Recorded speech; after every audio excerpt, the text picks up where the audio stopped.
Tim Ash is an acknowledged authority on evolutionary psychology and digital marketing.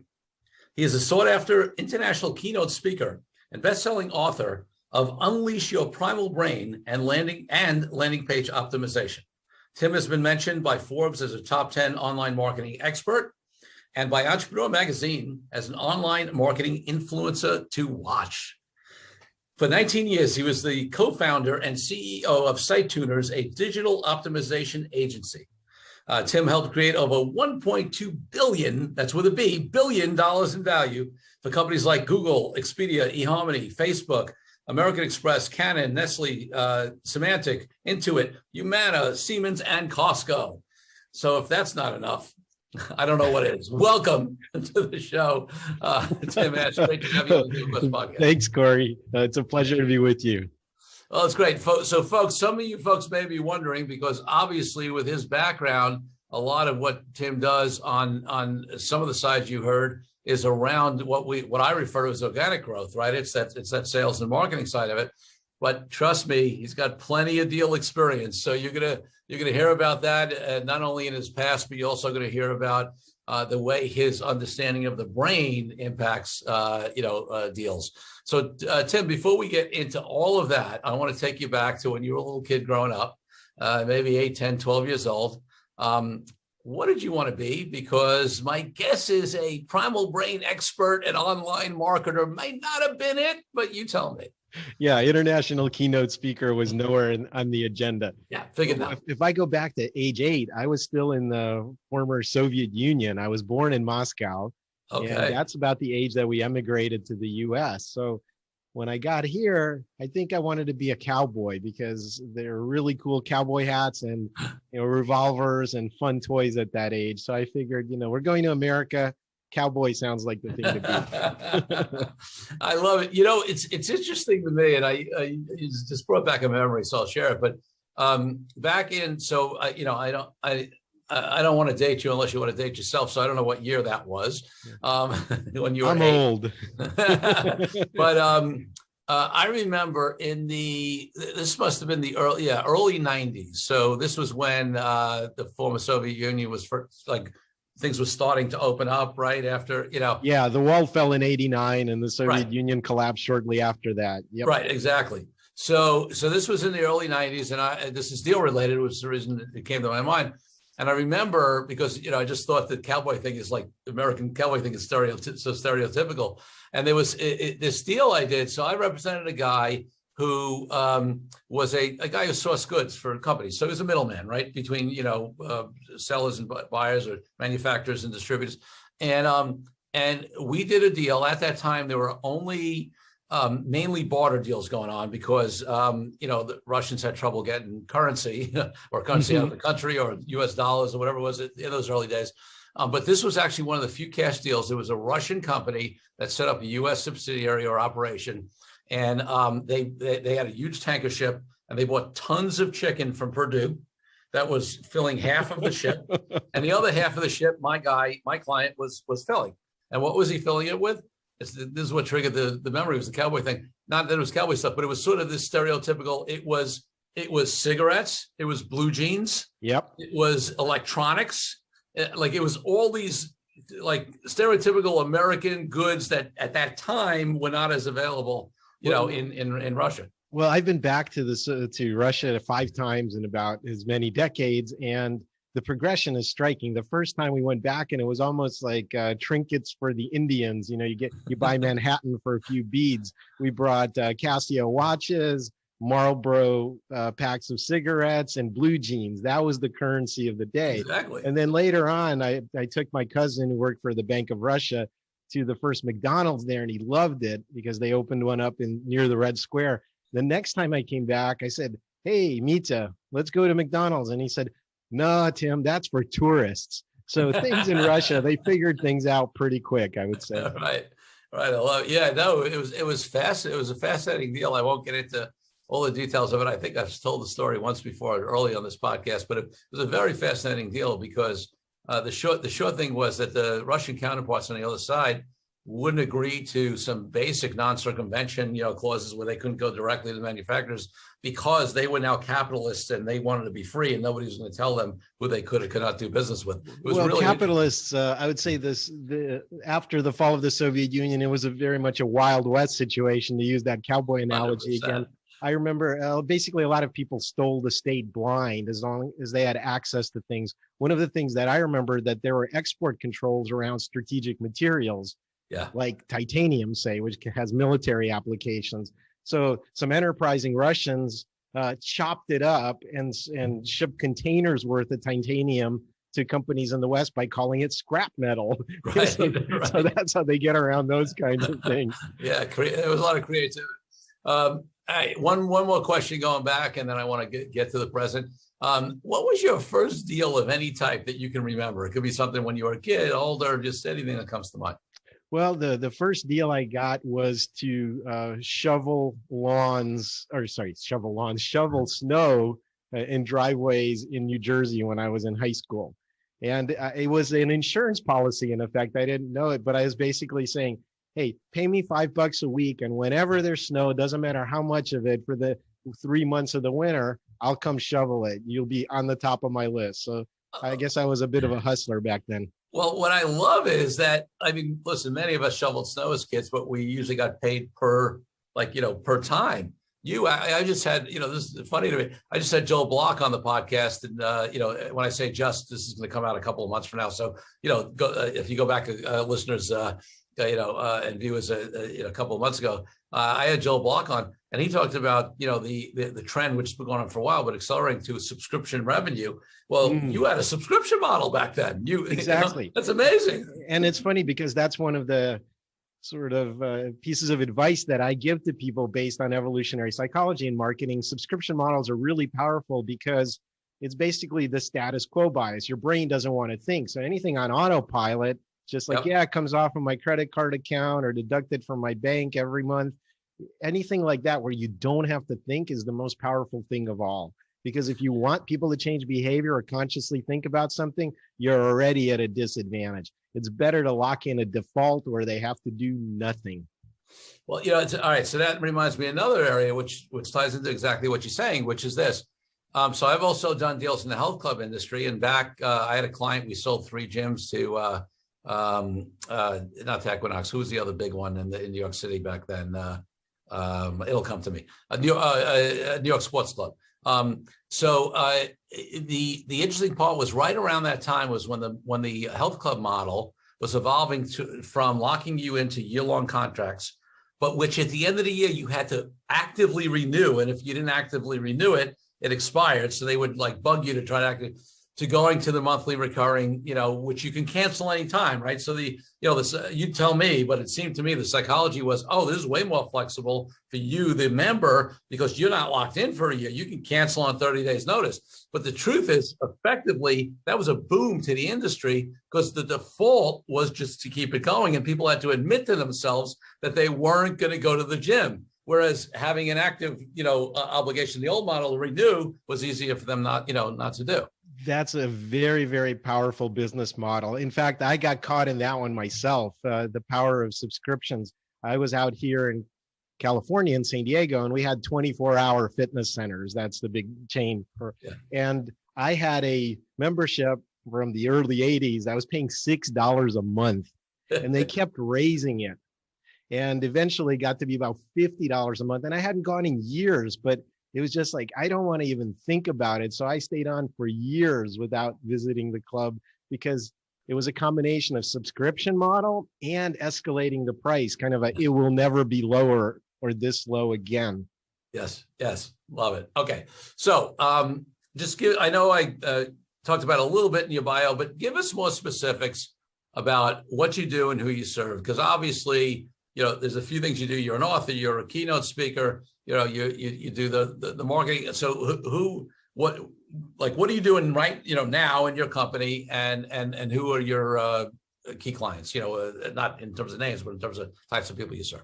Well, I'd like to go back. So I went to graduate school in what's called machine learning and AI these days. at UC San Diego. And then I applied all of that to marketing for 20 years. So ran an optimization agency, as you mentioned. And a couple of years ago, I figured out my highest and best use on the planet isn't running a professional services firm. So I've focused on keynote speaking, my new book, LinkedIn learning classes, basically evangelism around the idea of neuromarketing and evolutionary psychology and various applications of that. We can talk about my new book later. But so essentially right now, my main lines of business are keynote speaking all over the world at CEO as well as large conferences. It's also solo advisory consulting. So basically me unlimited on call for senior marketing executives that want kind of a backup shadow CMO to make them look good, who's on their side. Great. Love it. Okay. So now we're sort of going back and forth here. So you've had some deal experience personally in the past. Yes. So let's talk about that a little bit before we even get into what your view in terms of how the brain works and that, and unless of course there were lessons you learned in that area back then. So, but let's go back and then we'll talk about how it's applied to now. Well, as you know, there are a lot of different business models, and I primarily look at things through the prism of business models, which is why the subscription model and things like that are very interesting to me. But when I started my first agency, at some point we decided to do performance-based deals. Okay. And everybody else was charging by the project or by the hour. So either the risk's on you or the risk's on the client. And I, conceptually, to me, I was like, let's get in the same boat. If we make money, let's divvy it up. Literally, if I make you $1 in extra profit, then pay me 50 cents. Right. And conceptually, that was a really, really clean thing. And so I got a lot of negotiating experience when I tried to put that into practice with clients, though.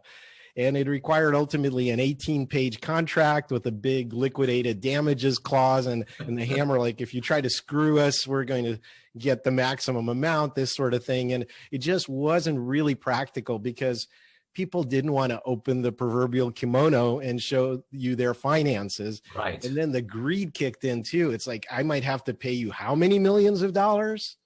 Right. Yeah, but I just made you twice that much money. Why wouldn't you? So that's where I figured out that human nature very much impacts deals and the deal structure and their complexity. Got it.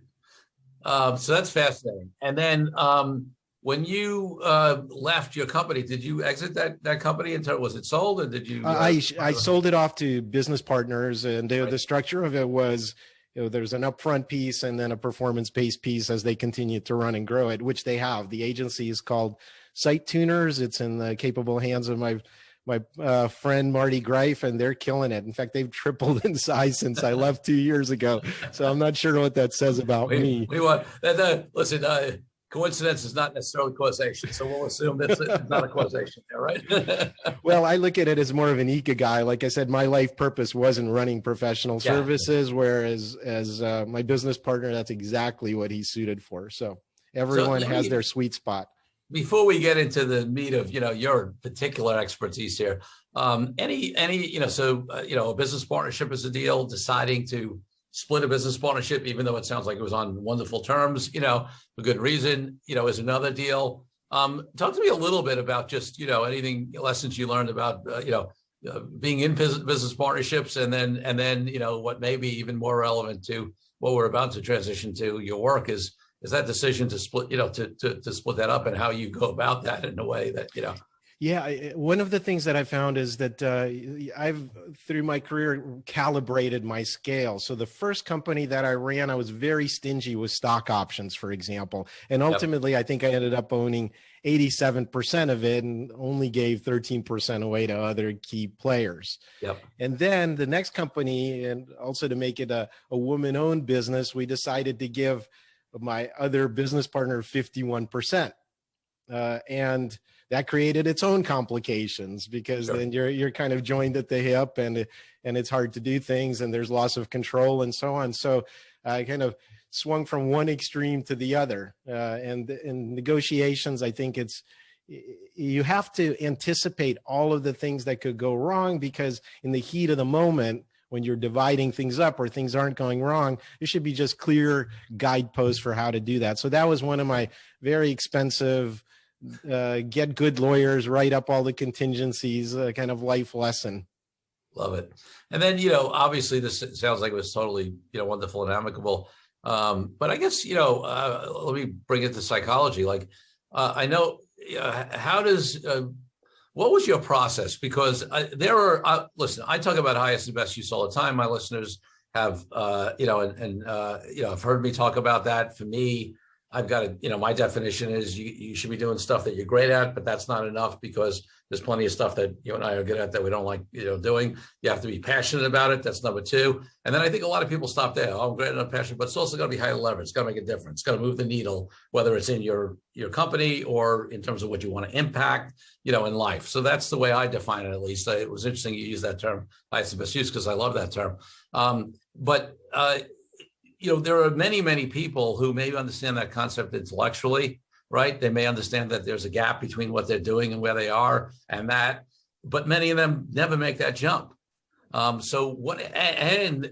you had an additional complication or factor in that, if you owned your company alone, it's just a matter of getting by that internal psychological shift. But you also now had a business partner, right, that you need to deal with and tell them, hey, it's been great. I love you, but I don't want to be here anymore. So talk to me a little bit about that transition. Well, I think that a lot of this has to do with how you define yourself. We play many roles in life. I could be a parent. I could be a keynote speaker. I could be an agency CEO. Sometimes those overlap. Sometimes they conflict with each other. So I think one of the keys is to, again, work off of what you were talking about, which is a passion and an understanding of yourself. Yeah. One thing I wish I had done much earlier, is focused on my personality type and where I get that juice and passion in the first place.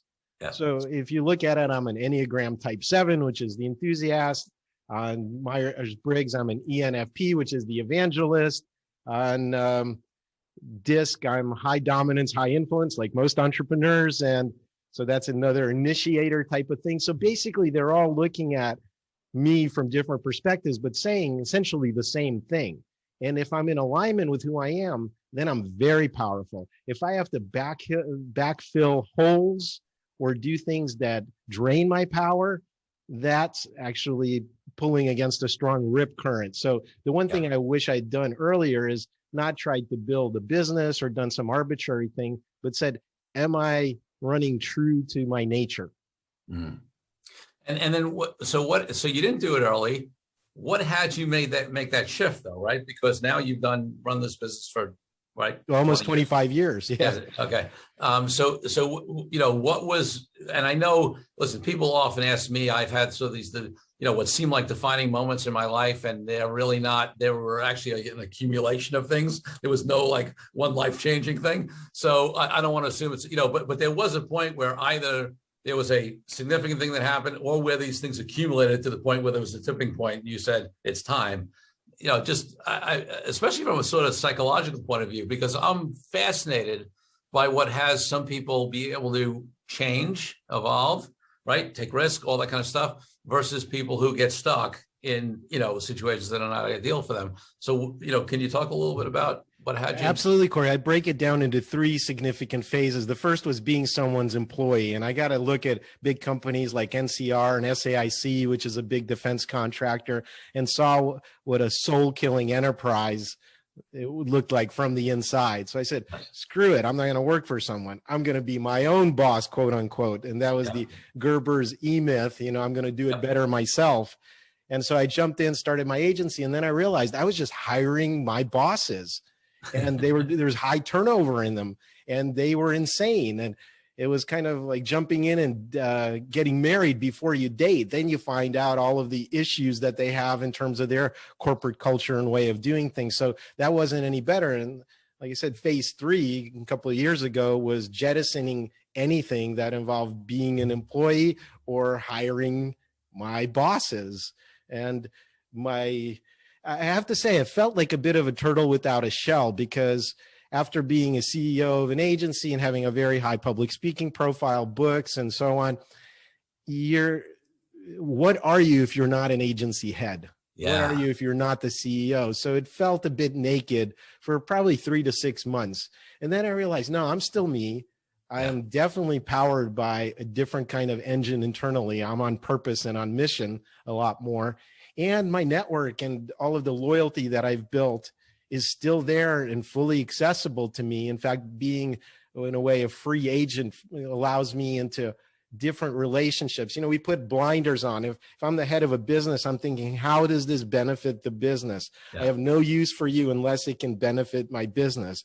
And now I'm there to serve. How can I help you? And that's just a very different place to come from.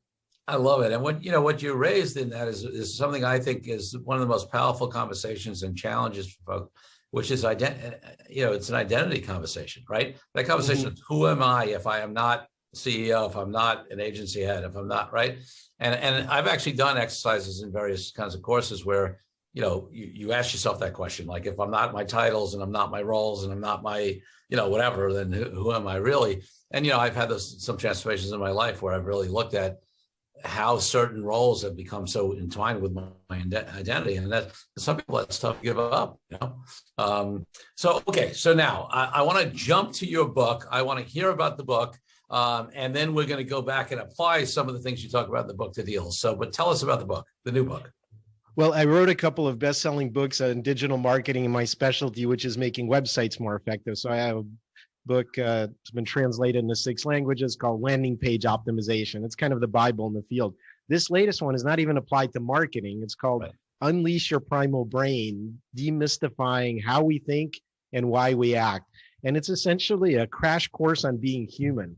It's evolutionary psychology from earliest life on Earth to mammalian stuff to what makes us distinctly human. I cover everything from happy chemicals in the brain, the memory, to learning, sleep, storytelling, culture, our highly social natures, everything. But it's not dumbed down, and it's not a bunch of scientific jargon either. It's like this fast-paced detective story about what makes us tick. I love it. And listen, I am, far from as versed in it as you are, but I have read, like, I'm fascinated by brain science stuff. And so I read some stuff, right? And I have over the last, let's say, several years. And it's such an evolving field, right? Our level of understanding of the brain is light years from what it was, but also every expert I know acknowledges that we still know like this much compared to what's potentially available, but it's still, multiples or exponential from what we used to know. Exactly. And so what I'm trying to do is unify fields like neuroscience and behavioral economics and social psychology and anthropology to some extent, and break down all those silos and say, look, the red thread through all of that is evolutionary psychology. We have to retrace the whole evolutionary arc to understand where we picked up useful pieces along the way and understand which ones are operating inside of us. So this is really what all 8 billion people on the planet have in common. I don't care if you're an introvert or extrovert, whether you're a Democrat or a Republican, this is universal tendencies of human beings. Love it. Okay, so let's talk about what some of those tendencies are and how they might, apply to deals. Pretty much everything applies to deals. Right. So give us so let me ask a specific question, then we'll go in general. I often get asked. In fact, I was on recording someone else's podcast where I was a guest, and one of the questions was, what makes some people a deal maker and other people not? Right. So without giving anything that I would say, from a primal brain, evolutionary psychology point of view, how would you answer that question?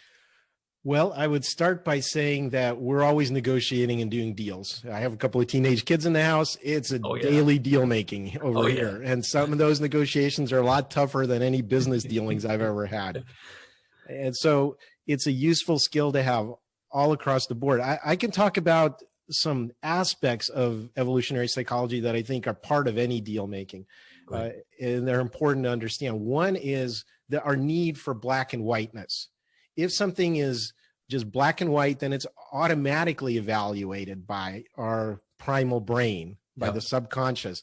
So if I say it's a sure thing or you're going to fail, those are clear to you. If I say there's a 95% chance of something, That's a problem, because now we have to use math and statistics and probability, and we're not really set up for that. So those kind of decisions are not made automatically. If you can make it a black and white choice, remove the risk, that's something that people love. So they're going to pay a premium for removing of risk and for certainty. That's a really key deal-making point.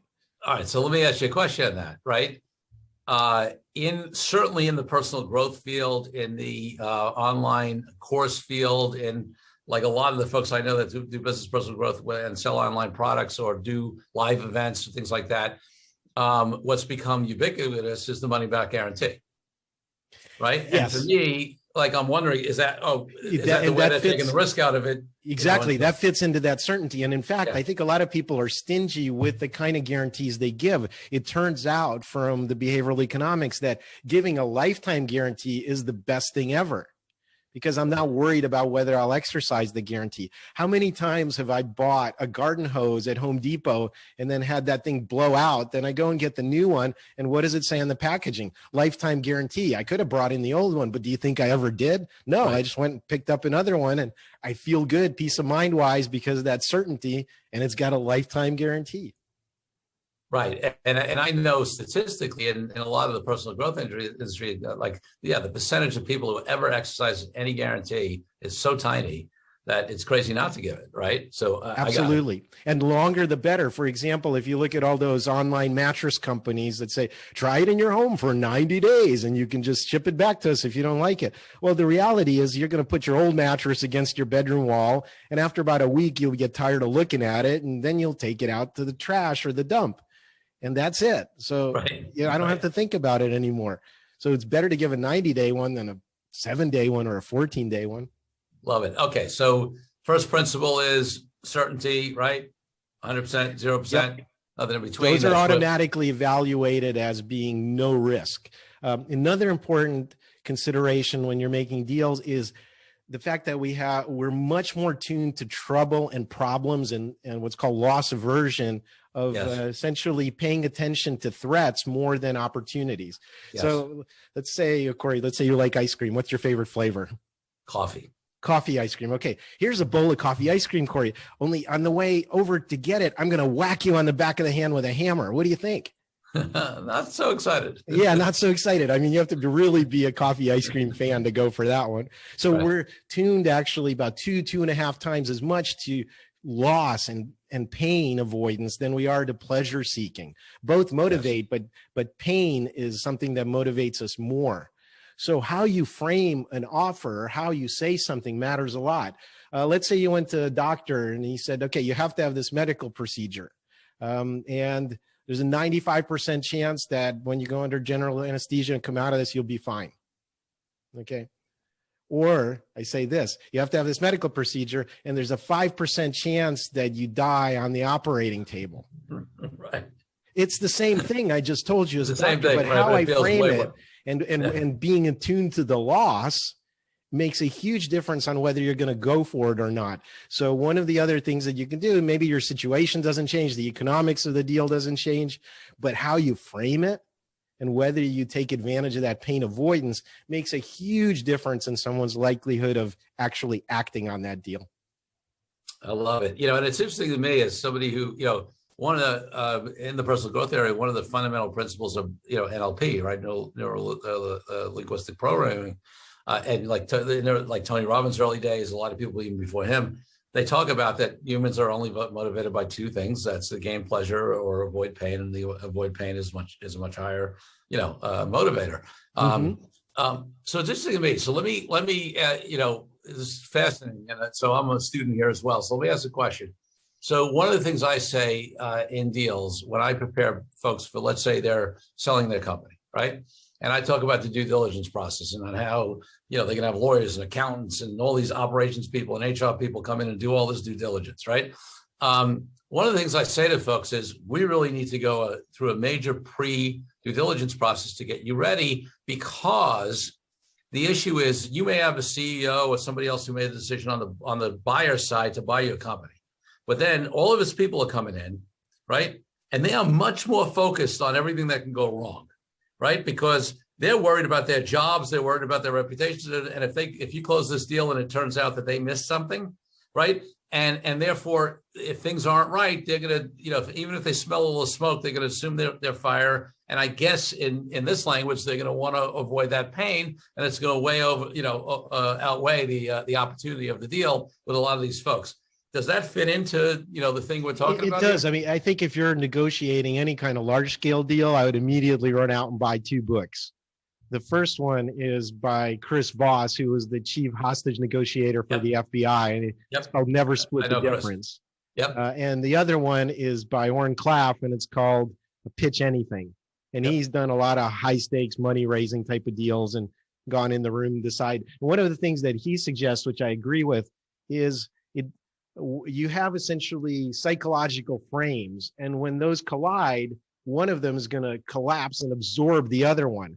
And so what you just described is people coming at you with the analyst frame. Well, show me the spreadsheets and all of that stuff. And there are ways to basically take those people off their game and say, look, I'm here for the high level. Do we have a deal or not? All that stuff's in the appendix. You want to go look at it after this meeting. That's great. But there's ways to defuse those people. You don't want them to take control with their analyst frame, because then you lose. Then they'll be death by 1,000 cuts. Yeah, I love it. And I guess what we do when I do pre-due diligence with clients, we actually try to not have them get too far in their analyst brains, because things seem so orderly and so well, presented, that they don't trigger into that worry phase, so it's been successful. That's right. And that's what I call cold cognition. If you're making me consciously think, that's a problem. Again, one thing people don't understand, and a myth I bust at the very beginning of my book, is that there's no such thing as a rational decision. And I mean that literally. Your mind can't decide without emotions. They've had people have various kinds of brain damage and lesioning in their brain. And what they found is that the conscious mind presents you with options, and there are literally infinitely many of them in any given moment. And it's your emotions that quickly narrow it down to actionable choices that have the most chances of affecting your survival. So like you say, it's affinity or aversion. Go towards something good, run away from something bad. That's it. And how intensely you feel those is what makes you decide. So I had some speaker training recently, and one of the brilliant things in it is when I was keynoting my speech and making the script, they actually said, what emotion do you want to evoke by saying this? It's almost like a musical score where you annotate them. You want to have them be confused or pissed off or scared or happy. You have to have a conscious kind of emotional script anytime that you're doing a deal to make sure that you're evoking the right responses. It's all emotional.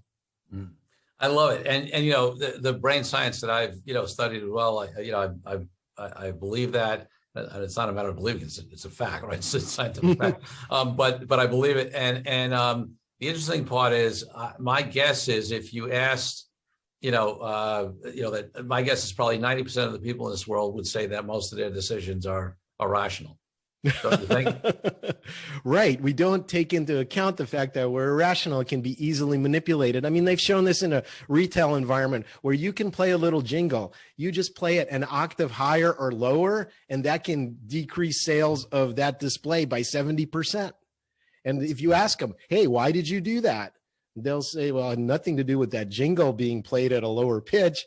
They've done the same thing by displays of French wine versus German wine. They play prototypically French or German music, and that enhances it. And no one even mentions the music as part of their buying decision, right, but they're influenced by which one to buy just by hearing the background music. So there's so many millions of ways that you can be manipulated. Casinos do this all the time. Oh, I was thinking the same thing. They're masters at it. They'll pump extra oxygen in the room. On the slot machines, they'll have near misses more commonly than they would normally appear to make you think that you almost got the goal. Right.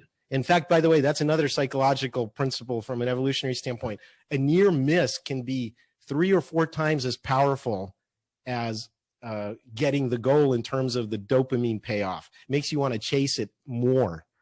Which is interesting, because if you, let's even assume, which it sounds like they're not, but let's even assume that the slot machines or whatever are random, right? Then, a near miss, I mean, the truth is, like from a math point of view, like a near miss is actually no closer than getting, none of the 3 or 4 or 5, depending on what, right? Like it's just a random thing, right? It's not like yes. Your chances of winning your are odds the of same. winning the next time are no higher because you had a near miss, right? Yet emotionally, right? And the reason is that dopamine is there to make us decide: is it enough incentive to chase the goal? And it gives you these little squirts of motivation to get to a goal, but that's based on a model of the world. So one of the things our mind desperately wants to do is impose causality on the world. Yeah. So if this happens, then this is likely to happen, or more likely to happen. And so we see those near miss 2 out of 3 lines. I go, oh, I'm getting closer to my goal. So you're getting extra motivation. So when events are truly random, like in a casino, that's when we get screwed the most, because there is no causality or that we can impose on that. Yeah, it's fascinating. That's fascinating. All right. Anything else from the book that you want to highlight? God, there's so much there. Like I said, I retraced the whole evolutionary arc from happiness chemicals, addiction, memory, learning, storytelling, culture, and how we're wired to transmit culture. So much stuff in there. I think it applies to business, certainly anything like we're talking about, to personal relationships, and to self-improvement as well. There's a lot in there. So it's not actually an applied book. It's just the operating manual for being a human being. I love it.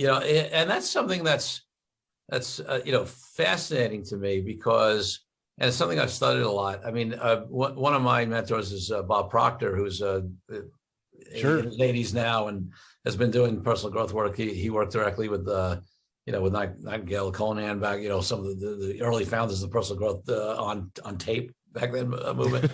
I remember those days. And Bob, the thing I love about Bob is Bob works. Bob, for me, is the master of the conversation of paradigms, and how a lot of what we do as human beings is actually on a subconscious level, and it's resident in what he calls the paradigm. It's not even in our conscious mind. It's automatic, and that's part of what it has us often have trouble changing. And it's also the filter through which we have our views, which is why people can see the same thing. I mean, we've seen it recently, and I don't want to go down this rabbit hole, but politically, right, where something happens and certain people see it one way, certain people see it the other way. Absolutely. The same objective story can be experienced very differently based on your cultural values and what's behind them.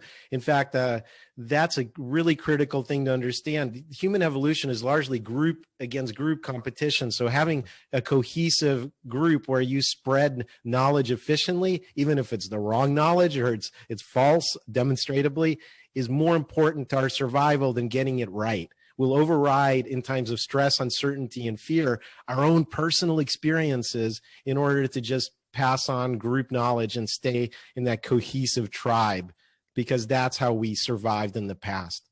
Wow. So I was thinking about something you said before with regard to this dopamine, thing, right? And I thought about, I love the entrepreneurial community. It's where I spend most of my time. I love working with folks that, they're my clients. I was over a decade in entrepreneurs organization. I'm probably going to take a couple of years off, but I'm probably going to come back, Yeah, I was part of the San Diego chapter of EO as well. Yeah. Right. So we both have, spent a lot of time with our entrepreneurial peers. And, so many of them, right, are so driven and, got to build and got to grow and and for me, there's something beautiful about that, because I love people who are looking to create something from nothing and build something and create, fulfill a vision and create jobs and all that great things that happens. But also, I think there is this, I'll call it unhealthy, thing where sometimes people like are growing just because it's the thing to do, right? Like it's like, like they don't even know why they're growing, whatever, and then they regret growing because they're like, my life is way more complicated. I'm not making any more money. Like there's all these things, these factors that aren't necessarily pure. So I'm wondering from a, I don't know if it's the dopamine thing, from an evolutionary psychology point of view, what is that drive to grow, and where is it, like, because I think sometimes it comes from a great place, but sometimes it's driven by other things. Well, if you look at it again, it's driven by what we perceive to be survival advantages. So the stereotypical I want a bigger car, a bigger house, hopefully not a bigger wife, you know what I mean, but, Right. but an attractive, intelligent wife, all of the standard trappings of power. We're doing it to fit in with a certain class of people. So entrepreneurs want to level set against other entrepreneurs, multimillionaires against other multimillionaires, billionaires, they still haven't had enough because they're comparing themselves to the billionaire class around them. So it's our attempt to fit into our group that's driving us. Yeah. And the problem is, if you're driven by more money, you never get off of that treadmill. Yeah. Yeah. Yeah. And listen, I think, something you said earlier about service, that you've gotten to the point where it's about service, about impact, right? And for me, it's the same thing. And service and impact, the meaning, are something that we see folks that have, sort of sometimes gone through that cycle. A lot of folks get to when they get to, let's say our age, and I got there a little earlier too, and some folks never get there, but I think, I'm always fascinated at seeing people's evolutions, around that. Well, you bring in a great point. We're talking in the sphere of entrepreneurship and business, and like you say, there's a certain nobility to the struggle of it, and to the impact that we can have on the world. But ultimately, I think it's you have to look at a whole person and what's our intention, what's our purpose, what's our mission. I recently, about 2 years ago, went through an initiation weekend through the Mankind Project. I highly recommend this to any man. And as part of that, I recommitted to a new mission statement. And mine is, I co-create a world of peace, safety, and love through joyous expression and service. And that's my mission. And it's really important to have a purpose and a mission. And that's my North Star metric. I can tell when I'm in alignment with that, and I can tell when I'm off mission. And usually I say no to the things that are off mission. And it's really important to have purpose, because there are long-term health studies that say people with high purpose actually have an advantage that people with low purpose have health outcomes that are equivalent to being a 2-pack-a-day smoker in terms of their life. So don't just be sleepwalking through life. The most important thing, whatever you choose to do, is do it on purpose. I believe that as well. And listen, and that's why when, my clients who've been working with me for years, they know this and they value it. But, when I have a new client sometimes and they tell me, hey, Corey, I want to do this deal. And I say, why? Right? That's not a question they usually expect to come from a lawyer. The question they usually have from a lawyer, great, they want to do a deal. That's business for me. How many hours can I what bill? Are the terms of the deal, or when do you need to close it, or whatever. But I always say why, and it usually sets them back. And it's because I want, like anything else, right? There are deals that should be on purpose for you and for your mission, your personal and your company's missions and vision and values, and there are some that aren't. And it's a cliche in deal making, but I really believe in it, that the only thing worse than not doing a deal is doing a bad deal. And and a bad deal is not just getting in bed with the wrong partner or making a bad economic decision. The worst deals are the ones that are just not aligned with your vision, value, and purpose on an individual basis, on a company basis. So I always ask that why, and I think that's an important question. Well, in the immortal words of Simon Sinek, start with why. That's Exactly. Definitely a great place to be. Well, Tim, listen, I feel like we could talk for hours and hours and hours, and we could. But listen, folks, you should definitely go out and get Tim's book. I started reading it. I will admit I haven't finished it yet, but it's amazing. Tim, so if people want to find out more about your speaking, you're an international, you've spoken all over the world. If they want to find out more about your speaking or your books or, anything else you're doing, what's the best place for them to go? Well, if you're interested in my public speaking and training or keynotes, digital marketing consulting, especially for executives on an advisory basis, that's all at timash.com, TIMASH.com. And if you're interested in my latest book, Unleash Your Primal Brain, just go to primalbrain.com. And that's available in ebook, audiobook narrated by me, and the paperback.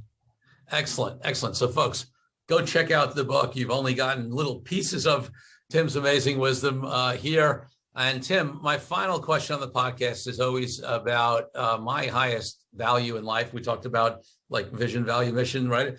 For me, freedom is my highest ideal, my highest value in life. And for me, that means everything from freedom from oppression for all peoples around the world to the reason I'm an entrepreneur and I don't have a boss, so to speak. And the freedom, just it's a fundamental principle for me in my business and life. What does freedom mean to you in your business and life? Freedom to me is a balance between responsibility and doing the right thing. I think that a lot of people want freedom for free. There's no such thing.